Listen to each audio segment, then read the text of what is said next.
Jesus left the temple and was walking away when his disciples came up to him to call his attention to his building.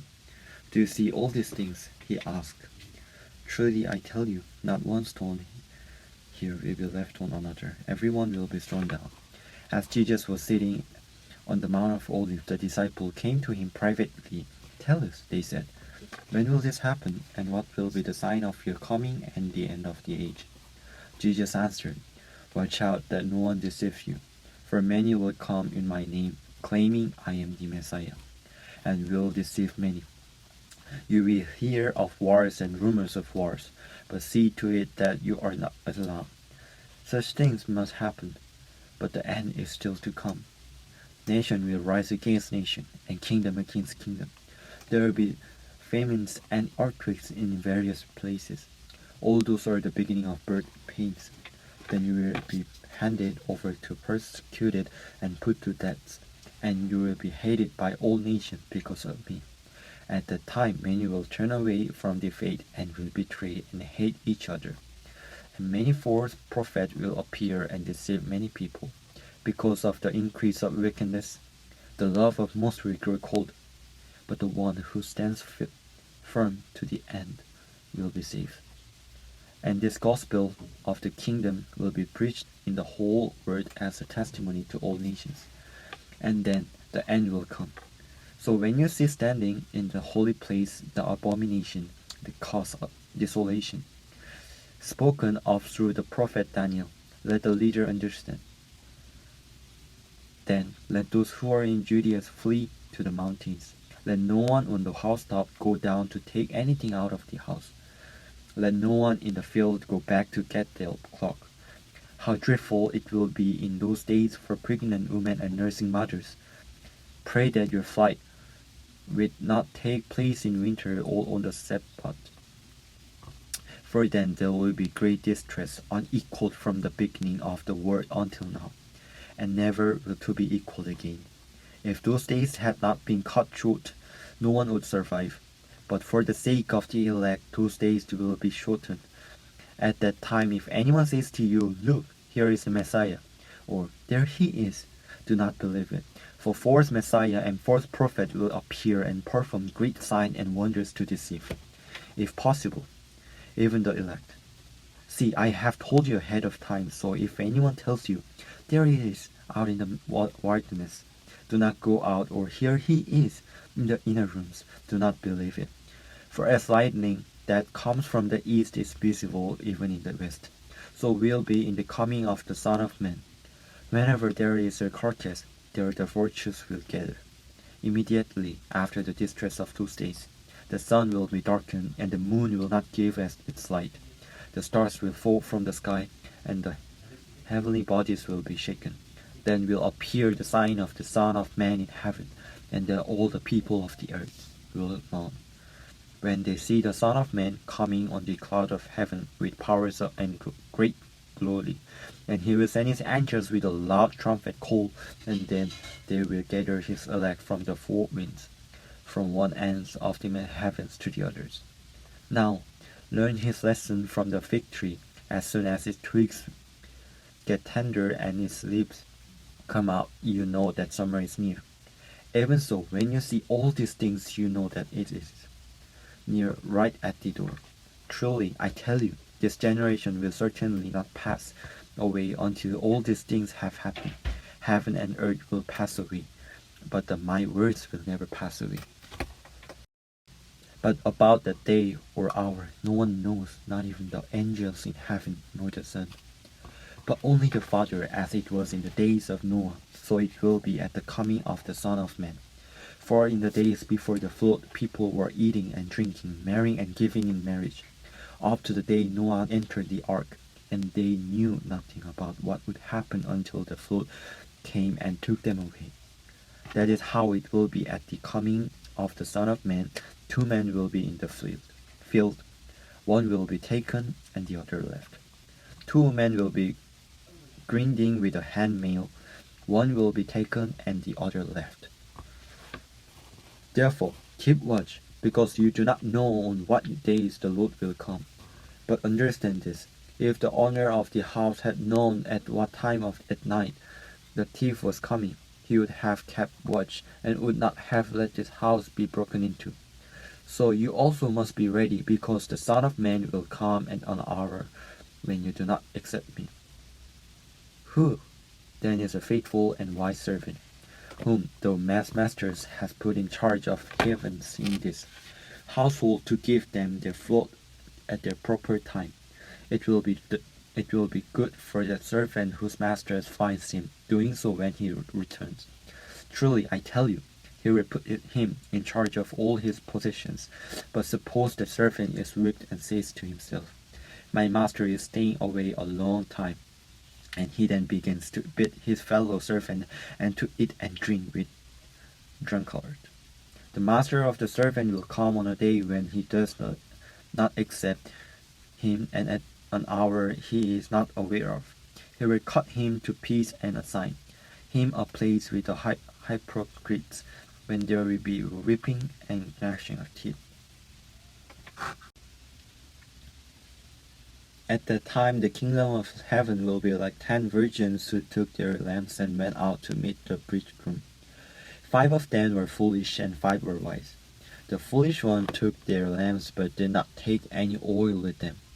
The wise ones, however, took oil in jars along with their lamps. The bridegroom was a long time in coming, and they all became drowsy and fell asleep. At midnight the cry rang out, "Here is the bridegroom, come out to meet him." Then all the virgins woke up and trimmed their lamps. The foolish one said to the wise, "Give us some of your oils. Our lamps are going out."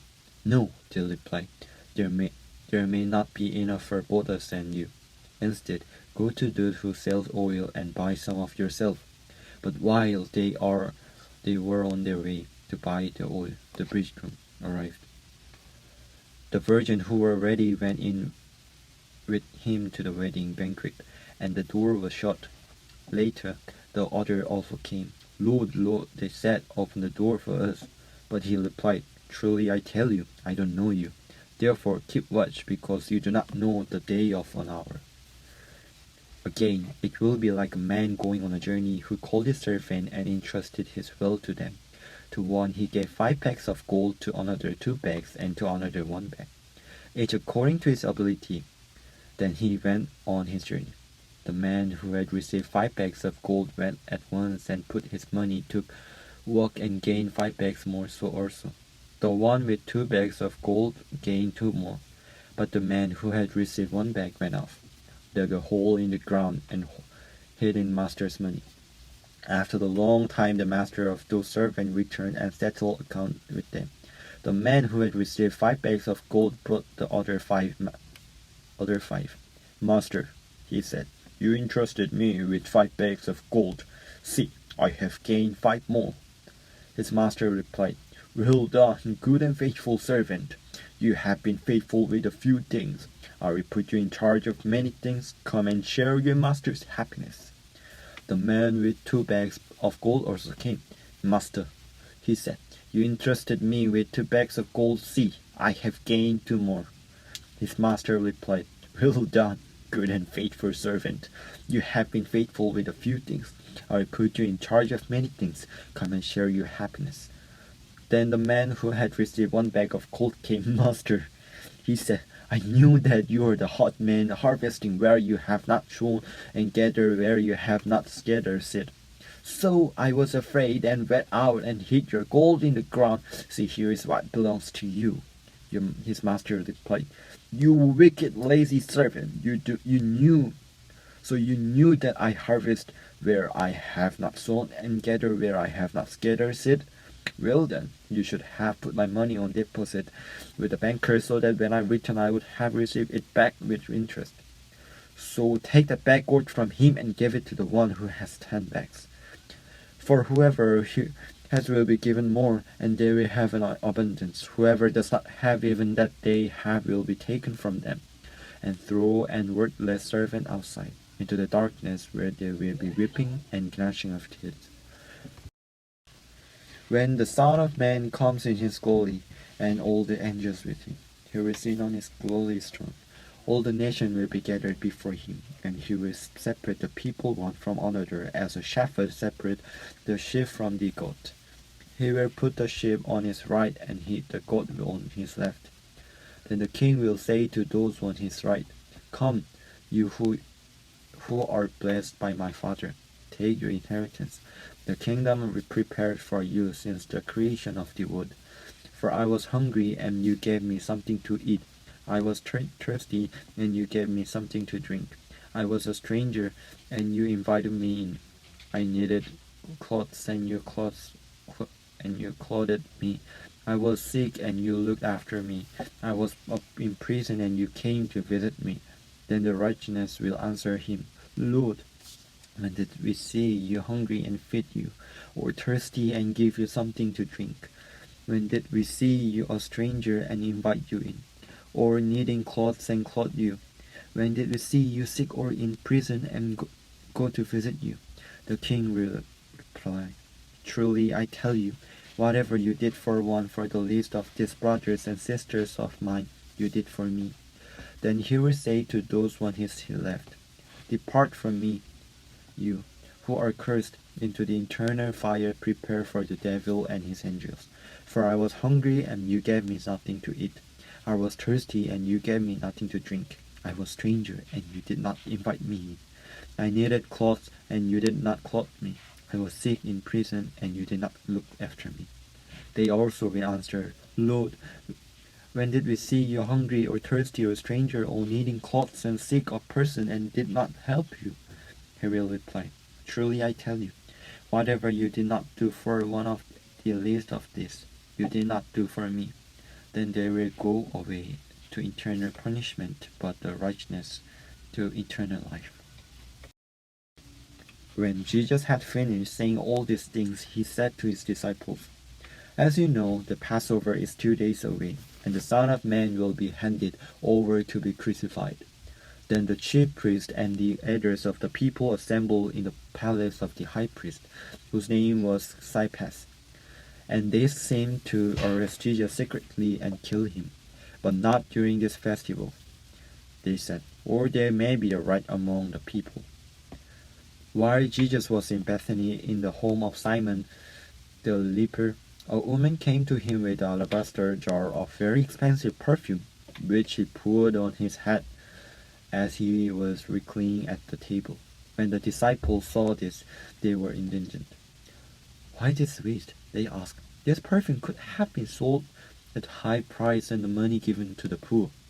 Aware of this, Jesus said to them, "Why are you bothering this woman? She has done beautiful things to me. The poor you will always have with you, but you will not always have me. When she poured this perfume on my body, she did it to prepare me for burial. Truly I tell you, wherever this gospel is preached throughout the world, what she has done will also be told in memory of her." Amen.